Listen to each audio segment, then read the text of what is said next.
Madam. Madam Ivan. Hi guys! Welcome back to my press conference. Media Con. Nandito na tayo sa Cavite and kung narinig ninyo, andyan si GM na may inaanong bagong aura kay Mother Ethan. And andyan din si Joven and si Porita. So, actually, nakaraan pa kami nakabalik ng Manila and ngayon lang ako nag-video ulit kasi nagbasa pa ako ng ibang mga comments sa aking previous vlog. And may mga nagka-comment doon na bakit kasi hindi na lang nag-drive road, makap meaning in titles, mga ganyan. O may iba na ano naman na parang hindi naman nakikisimpatya. Pero alam mo yung get nila yung story ko, yung side ko. Pero yung iba naman, comment lang ng ano. For example, yung mga nag-comment na bakit kasi nakasando, bakit kasi hindi na lang umunod sa direct road.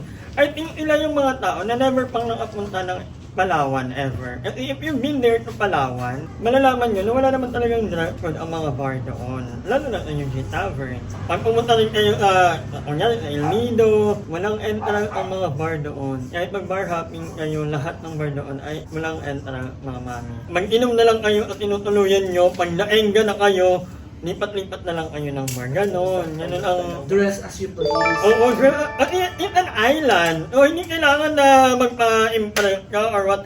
Lalo na that time, kasi huling araw na namin that time sa Palawan and the next day we're going back to Manila. Ako kasi yung tipo ng consumer na once na na-enjoy ko ang isang product or ang service na na-try ko, I always recommend it to my family or to my friends. And sabi ko, ito talaga sa highlight na gusto kong maano ni Porita kasi hindi niya pa na-try ang underground. Di ba, ilang beses ko nang inabi ni Porita na try mo mag-underground kasi maganda talaga naman. So, another back story kasi New Year ago, nung nag-move on ako, nakapalawan ako and mahigit 6 na buwan ako doon. Sa 6 na buwan ko doon, halos gabi-gabi ako naka-underground tavern. Kasi nga, malapit lang sa bahay, nilalakad ko lang yun. Lalabas lang ako ng 11 p.m. Kahit actually nakasando ka doon, welcome na welcome ka.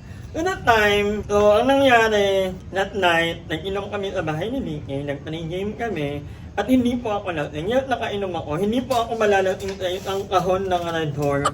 Lalo't napakarami namin that time. And may tapat na tulog ako. Kapag nakakatulog kasi ako at nag-inom ako, hindi ako madaling malasing. And as a matter of fact, nag-vlog pa ako that night. Actually, ito yung clip nung nakalabas na kami ng UC. May mga ayan, panoorin nyo muna. Paano yun? Kami ngayon sa Puerto Princesa kung saan napakasarap naman ni Madam Ivan. Madam Ivan pa din ako. Madam Ivan, papayag ka ba na mas masarap si Aye sa'yo? Ay, space of 1, 2, 3, Subo mo to. Ay, masusubo yung ganyan. Ay, Madam Ivan ako. Si Madam Ivan kasi ay talagang promoter ng Puerto Princesa. I love Palawan. Mahal na mahal niya ang Palawan. Alam niya. Parang buwan-buwan nandito siya eh. Di ba kasama mo nakarayo kapatid mo? Sana po sa mga tao na nanonood, ma-appreciate nyo kung anong meron kami sa Puerto Princesa. At talagang malalaman nyo kung bakit balik-balikan ni Madam Ivan. Kahit ang mga gulay. Na masasarap na para bang... Ma-appreciate nyo yung... Punta kayo dito, maraming Anong meron sa UG? masasarap na bata. Ayun yung gusto ni Madam. Madami ba yun yung mga bet mo? Pwede na rin, magaling mag-vlog. Ay, hindi! Kung makikita nyo, hindi naman ako lasing talaga. Nakainom ako, aminado ako, pero hindi po ako makulit. As a matter of fact, sabi ko dun sa may-ari, kasi minessage ko, i-review nila yung CCTV at around, nakalimutan ko ng time, sinabi ko yung time, kasi nakapila na kami doon sa labas for how many minutes, parang 20 to 30 minutes, nakapila kami doon, and hindi ako makulit or hindi ako actually nakikipag-delto lang ako sa mga kakilala ko, pero nakapila talaga, pumipila kami. Kung entitled ako, hindi na ako pumila-pila, tinawagan ko na lang agad yung may-ari or what, hindi, pero aminado ko, nung nakapila kami, minessage ko na yung kakilala kong may-ari ng UG, Sir Ken, sabi ko, Again, is it okay if you can vouch for us? Kasama ko kasi yung mga friends ko. Gusto kong makita nila yung UG. Kasi babalik na kami ng Manila bukas. Hindi kasi kami magtatagal. Although hindi nag-reply si Sir Ken. Hindi siya nag-reply. Pero pumila pa din kami. And then, nung nandun na kami yung kami na yung nandun na kami. Kasi ang Wednesday kasi is girl night out. So walang bayad ang mga girl. Saka ang mga trans, ang mga LGBT. Ganon ang kalakaran doon. So nagtaka ako, tinanong ko, magkano yung 400? So meaning si Ayla, bakit hindi ako kasali? Dahil daw nakasando ako, ang mga nakadress lang. Ganun po ba? So medyo nagtaka ako kasi for the longest time na pumupunta ako doon, hindi naman ako tinitingil every Wednesday. So lagi naman akong free. So bakit, baka may nagbago sa management or what? Kaya nagtataka ako, hindi ako dahil gusto ko makalibre ng 100 pesos. Nagtaka lang ako na bakit hindi na ba libre yung mga trans or mga LGBT. Although hindi ko naman sabi na kasi kung mukha naman akong lalaki sa tingin na wala naman akong hindi ko naman ipipilit yung sarili. Nagtanong lang ako, hindi ako hysterical, hindi mataas ang boses ko. Manawanay ako, kung pwede nilang i-review ang CCTV nila, makikita nila doon kung gaano ako kalamanay. Kaya nga ako na-feel bad kasi I was just asking politely. Tinatanong, bakit po? Sabi ko, bakit po? Kasi, alam kong walang dress code. Alam kong wala naman talagang bayad pag Wednesday. So, parang nagtaka lang ako. Sabi, pero nung nakita ko na parang irritated na si Kuya sa akin, sabi ko, sige po, I'll pay na lang.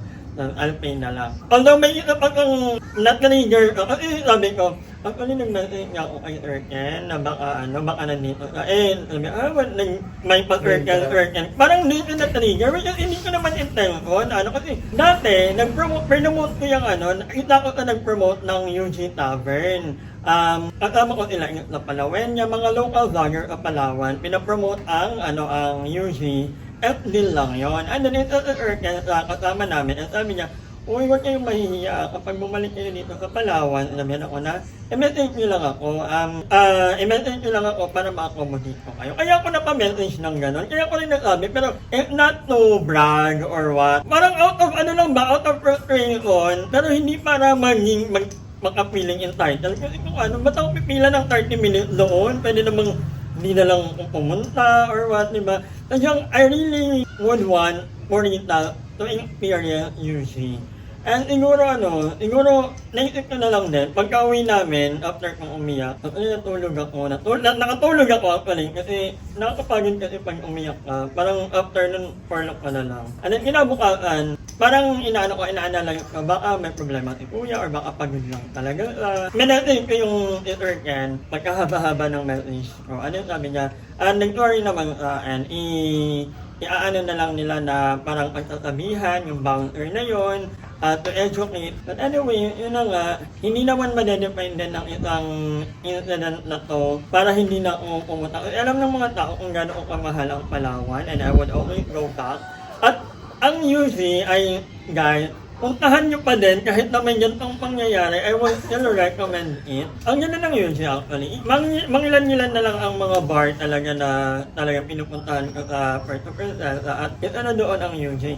It doesn't mean na it happened to me, pwedeng mangyari sa inyo, but I hope na hindi na rin ito maulit sa ibang tao or sa ibang customer, lalo na ako kasi sobrang ko talaga that time, sobrang kalmado ko lang, ang kaya ko ay nang ipagbeso ako sa mga kakilala ko. Kasi dami kong kakilala. Kung lang, alam ko namang iwanan ko si Ayet, si Polita, kasama ko sa ibang mga kakilala. Sabi nakapila kami, so kami ang magkakasama, sabi ko kami ang yun lang. Hindi nga ako pinapasok.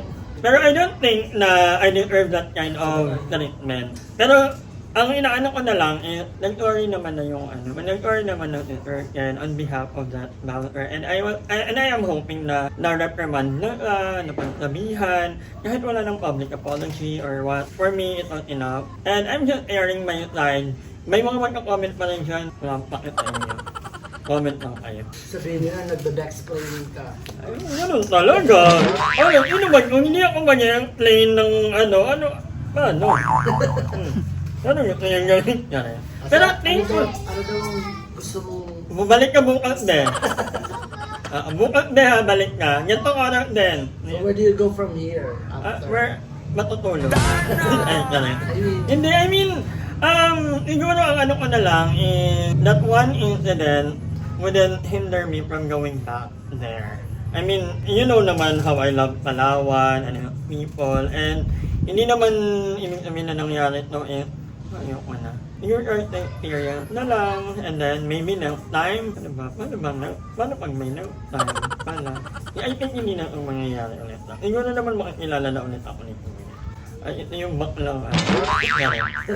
But anyway, I hope na Kuya Bowser would be a little kinder next time. Especially to people na ako hindi naman ako lasing. Hindi nga ako tahimik lang talaga. As in, hindi ako sobrang kalmado ako. How about more kung lasing na lasing talaga ako that time at medyo hysterical ako. Ay, mali ko nga eh. Hindi ko pinatawan yung money. Hindi namin Kasi sabi ko, ayoko na lang kasi. Ayoko magkaroon ng kumongo, sabi ko, uwi na tayo. Pero yung dakak na tinulak-tulak ka, that's assault. Ano ko ako, parang nahiya na lang ako. Parang apat na beses tinulak, kitang-kita namin. Tinulak, parang, tapos ayaw ko na magpatawag pa ng manager. Parang lalaki lang yung sabi ko, wag na, uwi na lang tayo. Saka yung bouncer po, malaking tao. Ang dami pang nakatingin. Ang dami Sa may nakatingin. entrance, sa likod, yun pa yung pila pa. Tapos may naka-video pa. Hindi ako hindi ako, Napaganyan na lang kami niya. hindi talaga ako alam ko kasi ang sarili ko, alam ko kung lasing ako or what. At saka hindi naman ako yung tipo na ipipilit ko yung isang bagay kung hindi talaga pwede. At anyway, thank you Ken for for the immediate response. I think okay na yon. Right experience, Anong pero takeaway? What's the takeaway? take away, wag nang mag-bar.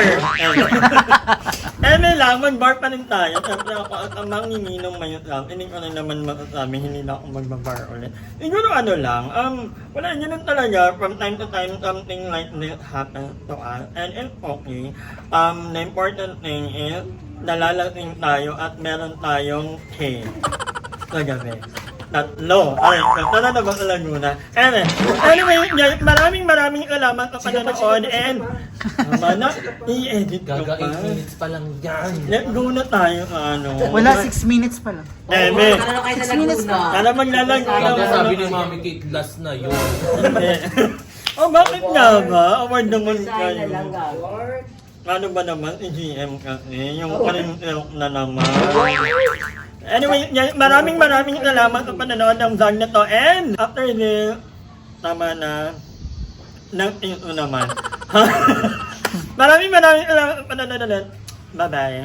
Hi! Maraming salamat sa panonood ng video na to. At kung natuwa ka, please don't forget to like and share this video. Mag-subscribe na rin kayo para bongga na. Yun lang.